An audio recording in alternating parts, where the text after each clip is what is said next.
Boa tarde a todos. É um prazer enorme estar aqui. Queria agradecer muito ao convite da Precesp. Fico muito feliz de poder trabalhar no meu estado. Eu sou paulista, moro em Piracicaba e trabalho no turismo desde sempre. E é uma alegria poder estar aqui contribuindo com vocês hoje, falando sobre destinos turísticos inteligentes, como que a gente pode transformar um destino, ou qual o caminho para a gente embarcar nessa era. Antes de começar, gostaria de me apresentar.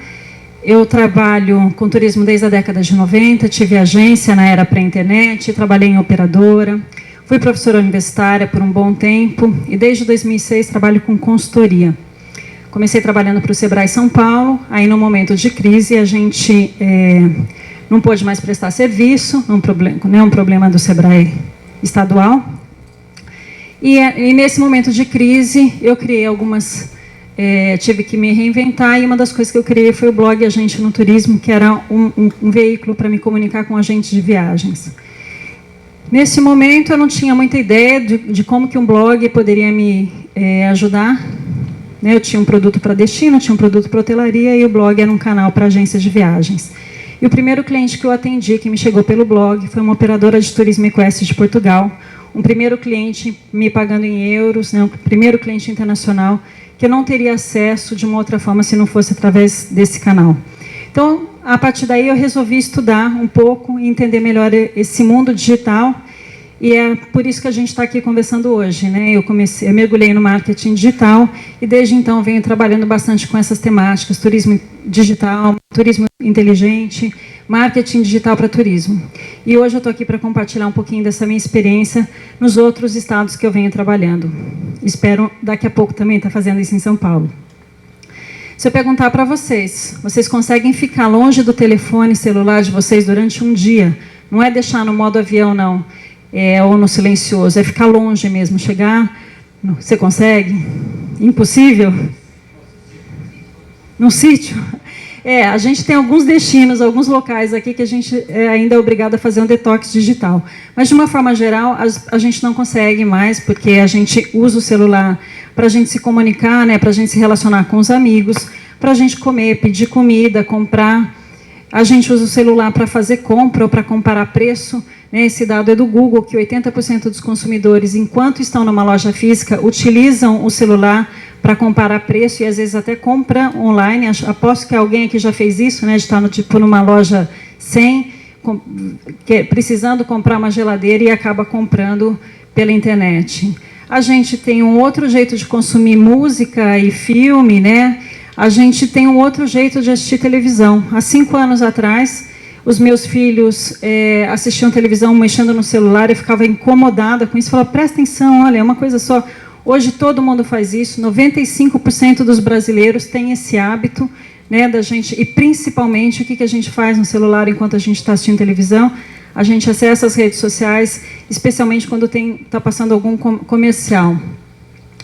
O celular, a tecnologia mudou até o jeito que as pessoas namoram, Como é que a gente se relaciona com as pessoas queridas, mesmo estando longe delas.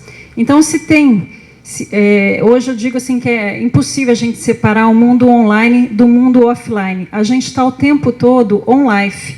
Não existe mais uma separação. A gente não consegue ficar só no digital e também a gente não consegue ficar só no analógico. A gente precisa estar transitando nesses dois mundos o tempo todo. E tudo faz parte da mesma experiência. Então, se você pegar para um jovem e perguntar para ele, isso é pesquisa que saiu esse ano na Espanha, se perguntar para um jovem da geração Z, que tem entre 15 e 20 anos, o que é importante para ele numa viagem, ele vai falar que é o Wi-Fi. Para um jovem é muito mais importante estar perto, ter uma boa internet no hotel do que estar perto da piscina ou da praia, porque senão ele não consegue ter uma experiência completa, ele precisa estar o tempo todo conectado. E se mudou tudo isso, se mudou o jeito que a gente se relaciona, que a gente compra, que a gente come, por que não vai mudar também o nosso turismo? Eu gosto de falar isso porque, assim, como eu estou no turismo há muito tempo, a gente percebeu a primeira onda, todo mundo criticando as OTAs, as Online Travel Agencies, Decolar.com e outras, como se a gente pudesse barrar isso, Então, assim, a gente tem que entender que a fila andou e a gente tem que se adaptar nesse novo cenário, né? Como que a gente faz para acompanhar esse viajante 4.0 que está cada vez mais informado, está viajando com cada vez mais frequência, ele está mais preparado, ele é mais sofisticado, ele é imediatista, ele usa o WhatsApp para tudo, ele não quer esperar 24 horas para ter um orçamento, ele não quer esperar nem 6 horas para ter um orçamento. Então, a gente está hoje, estamos todos nos comportando dessa forma, né? E a gente precisa entender, então, que esse viajante ele está cada vez mais exigente e imediatista. E para a gente entender um pouquinho melhor o comportamento dele, eu vou apresentar a jornada de compra, né? Quando a gente fala de uma viagem de lazer, toda jornada começa com um sonho, uma inspiração. Vocês sabem aonde que o turista vai buscar inspiração? Aonde que ele vai buscar um destino de férias? Que lugar? Na internet? No YouTube, principalmente, nessa fase de busca, para onde eu vou no próximo feriado, para onde eu vou nas minhas próximas férias, eles vão buscar informação no YouTube. A partir do momento que eu já decidi que eu vou para Cananéia, para Brotas, para Campos do Jordão, para Santo Antônio do Pinhal, eu vou começar a fazer as minhas pesquisas. Nessa fase, o viajante visita em torno de 50 sites, entre sites e blogs e OTAs. Ele busca informação, aí ele compra, ele reserva, ele começa sempre fazendo a compra do transporte, primeiro e depois do hotel e dos outros serviços. Ele viaja, que é o melhor de tudo, né, que é a melhor parte da jornada. E quando ele volta, ele continua produzindo conteúdo, ele continua deixando as avaliações, comentando se aquele hotel foi bom ou ruim, se o restaurante X é agradável, se ele recomenda. Ou seja, em todas as etapas dessa jornada de compra, esse cara está conectado. O que acontece se a sua empresa ou o seu destino não tiver uma boa presença online? Nem sequer será considerado, né? Se ele não encontrar, principalmente nas primeiras etapas da jornada, se ele não encontrar a tua empresa ou o teu destino, ele vai buscar, vai clicar no destino ao lado. E esse aqui é dado do Google também. Só no ano passado, eles mapearam 1 bilhão de buscas sobre turismo só aqui no Brasil. Então, é muita gente que está o tempo todo buscando informação na rede para otimizar o tempo de viagens, para otimizar o tempo de férias e os feriados.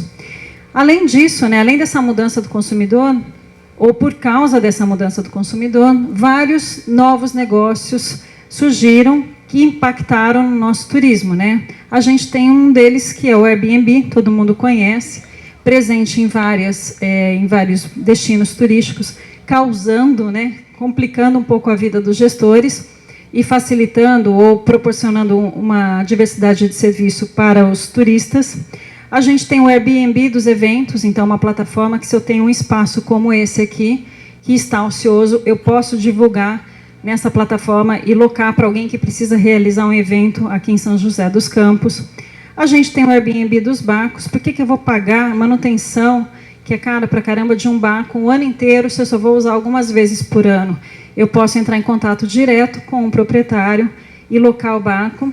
A gente tem o Airbnb das bikes, a gente tem diversos aplicativos. Esse aqui eu acho incrível, porque quando eu montei a minha agência na década de 90, pré-internet, em São Paulo, a gente fazia roteiros personalizados e a gente levava dias para fazer isso levantando papel, né?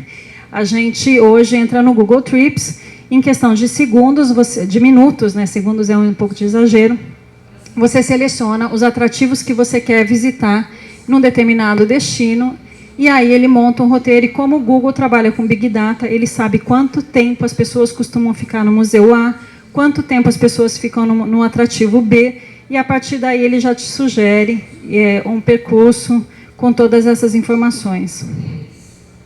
Então, eu gosto de falar que o turismo, né, eu estou trabalhando com turismo há mais de 20 anos, mudou porque o consumidor mudou. E não adianta a gente achar ruim, né? A gente tem que caminhar nessa linha, a gente tem que entender o que a nossa empresa, o que o nosso destino vai fazer nesse contexto, né? O que a gente tem a ver com tudo isso. Então, a primeira coisa é entender que não dá mais para ficar parado. É mais ou menos como ter que entrar num trem andando, e não é um trem qualquer, não. É um trem bala, é um trem de alta velocidade, e a gente tem que acompanhar esses movimentos. E se antes a gente pensava em desenvolver uma arma digital, ou seja, se a gente pensava que era importante ter um site, ter uma boa presença online nas redes sociais, né, ter uma boa comunicação, hoje a gente tem que entender que nós temos que desenvolver uma alma digital. Ou seja, a gente tem que pensar de uma outra forma. Os modelos de negócios estão mudando muito rápido e a gente tem que acompanhar essa onda. Primeira coisa, a gente tem que entender que hoje existem novos comportamentos, né? Ninguém morria 10 anos atrás caçando Pokémon, né? Ninguém se machucava fazendo selfie. Hoje, o que satisfaz o turista é bem diferente do que satisfazia há 5 anos atrás, né? Essa onda toda que a gente está vivendo não diz respeito somente à tecnologia, mas a tecnologia influencia bastante, né? E a gente tem que entender que não adianta pegar alguma coisa que funciona bem no mundo analógico e transferir para o mundo digital. A gente tem que pensar com uma mentalidade digital. A gente tem que entender que nós estamos vivendo a transformação digital no turismo, né, que é o tema desse evento, a indústria 4.0, a agricultura 4.0. Nós estamos vivendo também essa transformação no turismo e esse caminho não tem volta.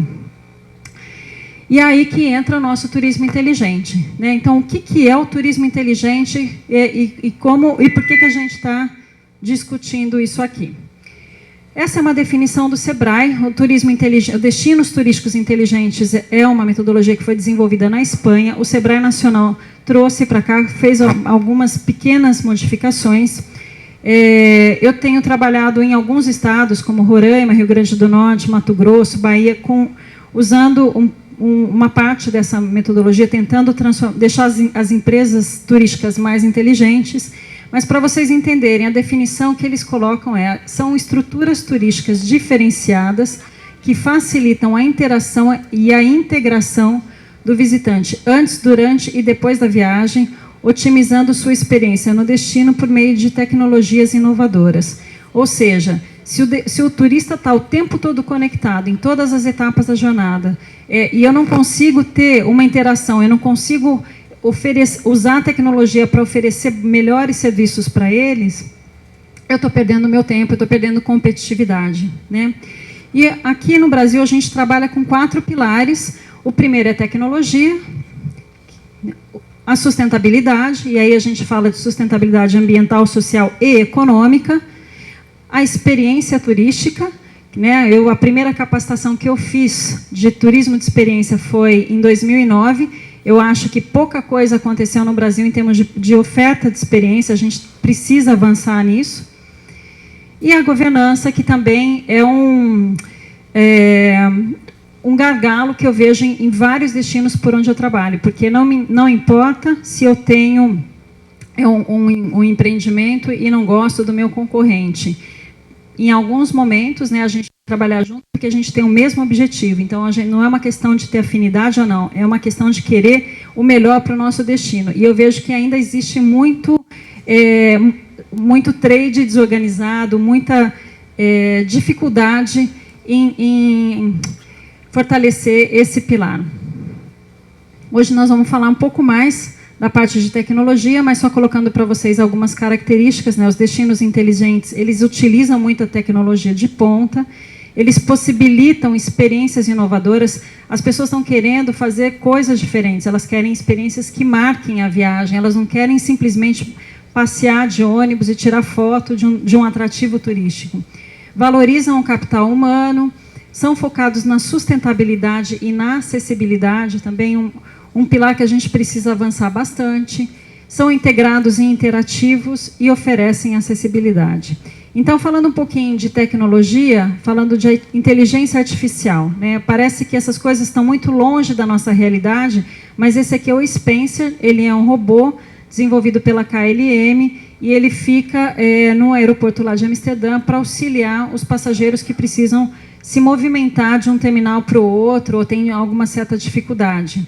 Aí você pode falar, mas isso é coisa da Europa. Você fala, ok, mas a gente também tem inteligência artificial já sendo usada muito pelo Messenger no Facebook, né? São os chatbots, os robozinhos que fazem a parte de atendimento ao cliente em companhia aérea. Aqui é um exemplo que eu conversei com um robô também pela KLM. Aqui um exemplo de um destino, né, Nova York. Quando a gente entra no site de Nova York, o conteúdo é gigantesco, mas se eu quiser saber sobre atrativos turísticos, eu clico ali e o robozinho já vai me dando que tipo de atração que você quer, cultural, natural, musical, né? Ele vai me dando os caminhos e eu ganho tempo para achar a resposta que eu quero. Essa aqui ainda é de Nova York. Aqui é uma experiência que eu tive com um hotel aqui em Socorro, né, o Campo dos Sonhos. Do site eu caí no Messenger e ele já me perguntou: o que você quer? Reserva, day use, visitação? O que você está interessado? Eu cliquei em alguma coisa, eu não ia fazer reserva. Passaram-se alguns dias, algumas semanas, o robozinho me manda uma mensagem: olha, Marta, está chegando agosto, é mês do Dia dos Pais, você não quer fazer uma reserva? Depois vem um feriado, ele me manda outra mensagem: olha, e aí, você não tem interesse em vir para cá? Então, é um atendimento que já está acontecendo não só em grandes empresas, mas também nas pequenas.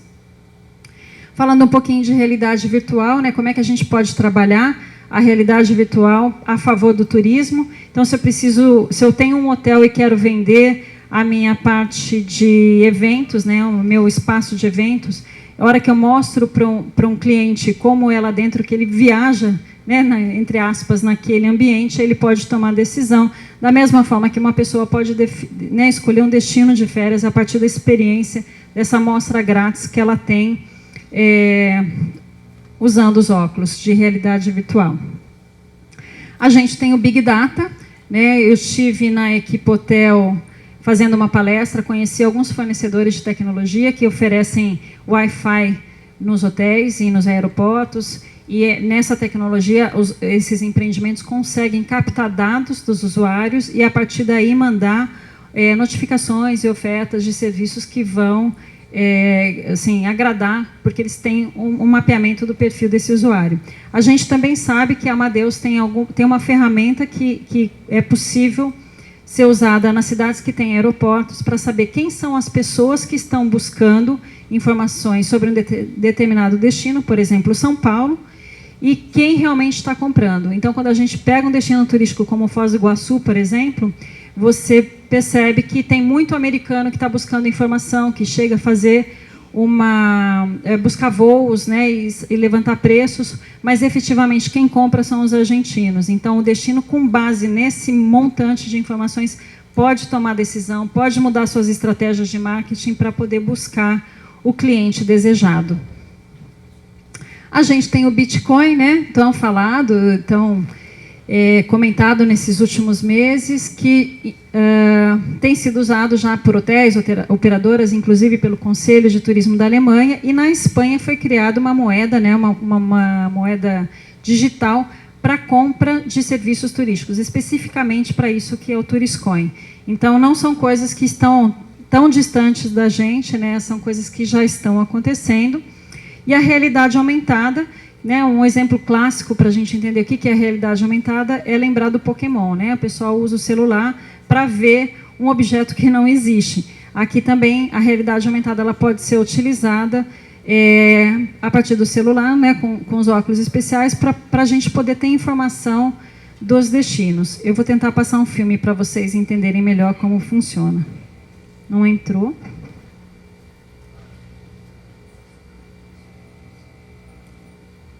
Acho que está depois. Pode dar mais um. Mais um.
Essa tecnologia ela pode ser usada nas cidades, né, para dar informação sobre um atrativo, horário de funcionamento que tem lá dentro para ser visitado. Ela pode ser usada numa trilha, né, ecológica, pode ser usada dentro dos museus para a gente ter uma outra interação, né, com a história, com a arte, enfim. Ela deixa essas visitas, essas experiências bem mais ricas. Experiência, né? A gente fala muito de turismo de experiência e a gente sabe que o turista busca cada vez mais experiências autênticas, experiências marcantes, né? E aí tem um grande espaço para a gente explorar, porque tem várias pesquisas que mostram que os milênios, né, que são os jovens que têm ali entre 20 e poucos anos até uns 35 anos, eles preferem investir o dinheiro deles a gastar com experiência, a gastar com coisas. Então, eles querem ter histórias para contar, eles querem vivenciar coisas diferentes. E só em 2017, 147 bilhões de dólares foram gastos com passeios e atividades. E ainda existe uma grande parte dessas reservas sendo feitas, né, sendo fechadas no mundo offline. Ou seja, existe ainda muita coisa para a gente explorar. E os destinos têm uma responsabilidade de incentivar a oferta, né, a criação de experiências que tem a ver com aquele lugar. Cada lugar tem a sua história, cada lugar tem a sua cultura, tem a sua marca registrada, né? Então, vamos trabalhar com isso, vamos nos diferenciar através das experiências. E aí, me diz quem que não gostaria de jantar no deserto do Peru, né, num espaço desse. Difícil, né? Todo mundo tem vontade de participar, de ter uma experiência diferente. Ou de se hospedar num hotel de selva, né, que tão bem estruturado, tão exclusivo. Ou, se não, esse é um exemplo de um glamping, né, que são os campings mais descolados que hoje o pessoal tem oferecido. Então, você tem todo o conforto, mas você está literalmente acampado, aqui nesse caso, numa floresta. Ou uma experiência que eu nunca faria, né, de dormir numa cápsula. Esse é um hotel que fica também no Peru, que para chegar, eu já não chegaria, porque tem que escalar, e para ir embora também não, porque tem que pegar uma tirolesa para você poder fazer o check-out nesse hotel. Mas as pessoas gostam, né, de passar uma noite e ter uma experiência diferente dessa. Eu tive a sorte de participar dessa experiência lá no Peru. O Peru é um destino, é o melhor destino gastronômico. Lima é a melhor cidade, né, gastronômica do mundo, ganha diversos prêmios. Imagina como deve ser dura a vida de um chefe de cozinha lá no Peru para poder se diferenciar. Esse pessoal criou um passeio, né, um tour pela cidade. Dentro do ônibus ele foi adaptado e aí durante o trajeto tem um garçom que serve 2 drinks por pessoa à base de pisco, que é a bebida típica deles. E em vez de passar pelos atrativos turísticos assim tradicionais da cidade, eles vão mostrando, vão parando em alguns, o que seriam os nossos botequins, assim, para comer uma porção, para comer um petisco típico de lá. Então, é uma forma diferente de conhecer a cidade. Tem o Airbnb, percebeu que as pessoas querem viver o local como um local, e é por isso que eles colocam, né, as experiências que a gente tem tanta dificuldade em oferecer. Agora, aqui no Brasil, já existem vários destinos que estão oferecendo, os próprios fornecedores de experiência, um professor de capoeira, um professor de surf, de samba, pode cadastrar e receber os clientes através dessa plataforma. E a gente precisa também falar de inovação, né? Então, por que ninguém pensou nisso antes, né? Eu acho assim, uma inovação boa é quando a gente fala, puxa, como é que ninguém pensou nisso antes? É tão simples. Como ninguém pensou em oferecer dentro do aeroporto cápsulas que a gente possa descansar, tomar um banho, nem que seja por algumas horas? Ou essa plataforma que oferece diárias de hotel fracionadas. Então, se eu venho para São José dos Campos e eu preciso de um lugar só para tomar um banho e me arrumar para poder estar no evento, por que eu tenho que pagar 24 horas de hospedagem se eu vou usar 4 horas no máximo, né? Então, você fala, pô, como que ninguém pensou nisso antes? Os hotéis já disponibilizam alguns apartamentos que podem ser reservados pela plataforma. Ou o próprio mordomo virtual de um resort lá de Porto Seguro, que assim que você baixa, ele funciona offline, você pode pedir comida no quarto, você tem acesso a toda a programação do hotel, né, de uma forma rápida, interativa e é super funcional. E essa aqui é uma inovação de um cliente que eu atendi lá em Roraima, uma hamburgueria. Percebam que não tem nada de muito diferente, exceto o carimbo em cima do pão e o papel da hamburgueria. O que as pessoas fazem quando chega um prato bonito na mesa? Qual a primeira coisa que elas fazem? Fotografam e postam nas redes sociais. Em menos de um ano, essa hamburgueria teve que ir para um outro lugar, porque ela não conseguia acomodar, não conseguia atender todos os clientes. Então, uma inovação tão simples, né, como que ninguém pensou nisso antes, trouxe muito resultado para a empresa. Selfie Zone, né, alguns destinos já estimulam locais para as pessoas fazerem fotos, e alguns hotéis fazem isso também, estão criando lounge para você fazer selfie, e aí você fala que está naquele lugar e vai divulgando o lugar, né? Amsterdã é craque em fazer isso. Wi-Fi também importante para os jovens, como a gente falou, né? Para eles é mais importante ter uma boa internet do que estar perto da praia. E sustentabilidade. Quando a gente fala de sustentabilidade, a gente já pensa logo em meio ambiente, né? E pensando nisso, esse hotel de luxo foi criado numa zona que estava totalmente degradada, em Amsterdã. É um guindaste, ele tem 6 suítes de luxo, e você dorme com uma vista e acorda de um outro lado da cidade, né? Então, também exclusiva e aproveitando um recurso que já estava lá. Esse aqui é um hotel container daqui de Campos de Jordão, também aproveitando os recursos. As pessoas têm curiosidade de saber como é que é, né, me hospedar num hotel desse tipo.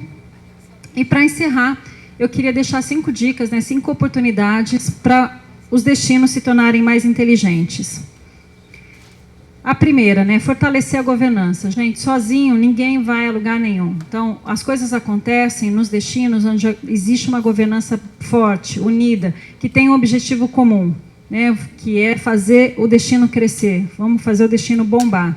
A segunda é incentivar inovação e as novas experiências. Se eu tenho se eu tenho num destino a mesma coisa que eu posso fazer na minha casa, na minha cidade, para que eu vou me deslocar? Se não tiver experiência incrível, se não tiver atividades autênticas, atividades exclusivas, eu não me sinto motivado para ir até lá. A terceira coisa é incentivar as empresas a se tornarem mais inteligentes. Eu tenho rodado vários estados, eu tenho trabalhado muito com isso, os problemas são os mesmos. Muita gente que ainda não entendeu que a fila andou, que a gente está perdendo competitividade, a gente precisa correr para acompanhar o que está acontecendo no resto do mundo, senão a gente sequer vai ser considerado por um turista estrangeiro e também um turista nacional. Posicionar e promover o destino no mundo online. Lembra da jornada de compra do turista? Tudo começa com um sonho. Ele vai buscar informação na internet, ele vai buscar informação no YouTube, nas redes sociais, nos blogs, nos sites. Se não tiver informação atualizada, se não tiver um conteúdo bacana, o destino não vai chamar atenção, ninguém vai querer, ninguém vai ter curiosidade, né, de conhecer aquele destino. E, por último, incentivar as boas práticas sustentáveis, não só no destino, mas também nas empresas, né? Premiar quem estiver fazendo a lição de casa, quem tiver ideias inovadoras. A gente tem como característica, né, ser um povo muito criativo e inovador, então a gente tem que usar isso a nosso favor e aproveitar esse momento de crise para inovar, né, para a gente avançar e ter assim, soluções que sejam inovadoras e sustentáveis. Usar Big Data, investir em realidade aumentada em alguns pontos turísticos, disponibilizar o Wi-Fi nos locais públicos. A gente estava conversando um pouco antes da palestra, né? Como é que... por que as pessoas vão para uma praça? No Uruguai as pessoas vão à praça porque lá tem internet grátis. Em Boa Vista também. Então as pessoas frequentam o espaço. Se você tiver Wi-Fi em alguns locais públicos, você consegue dar vida àquele lugar. E incentivar a criação de parcerias público-privadas para desenvolver a infraestrutura tecnológica. Aí acho que depois a gente vai ter alguns casos aqui que vão detalhar um pouco mais como isso pode ser feito. E criar selfie zones. A galera adora fazer selfie, tem hotel que já cria um lounge para poder fazer selfie, e a hora que a pessoa está postando, ela quer marcar o lugar para falar, olha como eu sou legal, eu estou aqui, né, você está trabalhando. Então a gente pode incentivar e os turistas vão divulgar a nossa marca, vão divulgar o nosso destino. Tá? Então, esse era o recado que eu queria passar para vocês. Se vocês quiserem informação no meu site Marta Poggi, eu tenho um e-book que fala sobre transformação digital no turismo, pode baixar grátis. Fala também das outras tecnologias, como a internet das coisas, e detalha um pouquinho mais esse conteúdo que a gente tentou trabalhar aqui em 20 minutos. Então, muito obrigada pela presença de vocês, pela paciência, e no final eu fico à disposição para a gente trocar ideia. Obrigada.